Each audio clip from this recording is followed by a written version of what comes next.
दही मंगाएंगे, ठीक है। हाँ चूड़ा दही खाएंगे, तिल संक्रांत मनाएंगे, ठीक है। करब छे पावन सबके मन भावन, ठीक है। परब छै पावन सबके मन भावन, कांप कांप ठंडी में आ जाए छे सावन, ठीक है। सोमवार से शनिचर होते दही खिचर, साल भर में चलते मेल जोल के पिक्चर, ठीक है। तिलों से तिलवाजे बोलते प्यार से गले लगाएंगे, ठीक है। हाँ तिलों से तिलवाजे बोलते प्यार से गले लगाएंगे, सब झगड़ा को भुलाएंगे, तिल संक्रांत मनाएंगे, ठीक है। हाँ सब झगड़ा को भुलाएंगे, तिल संक्रांत मनाएंगे।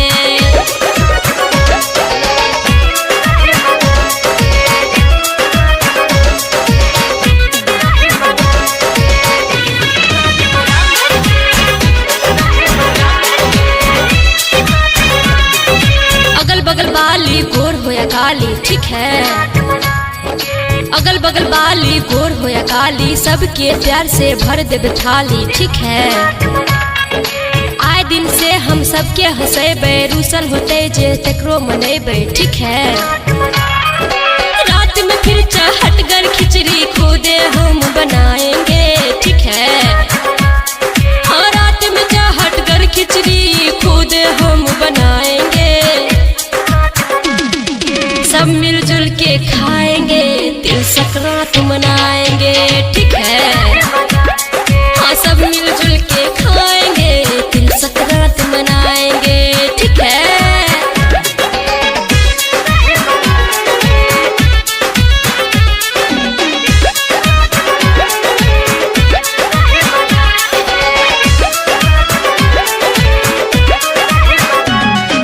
गाबे अनप्रिया खाए के गिड़िया, ठीक है। गाबे अनप्रिया खाए के गिड़िया, दिल ने दुखेबे केकरो सारी उमरिया, ठीक है। रोबिन लक्की राकेश विकास, सबके जिंदगी में ऐते मिठास, ठीक है। सास ससुर देवर ननद दिल को नहीं दुखाएंगे, ठीक है। हाँ सास ससुर देवर ननद दिल को नहीं दुखाएंगे, हाँ दही चूड़ा खाएंगे, तिल संक्रांत मनाएंगे, ठीक है। हाँ दही चूड़ा खाएंगे, तिल संक्रांत मनाएंगे, ठीक है।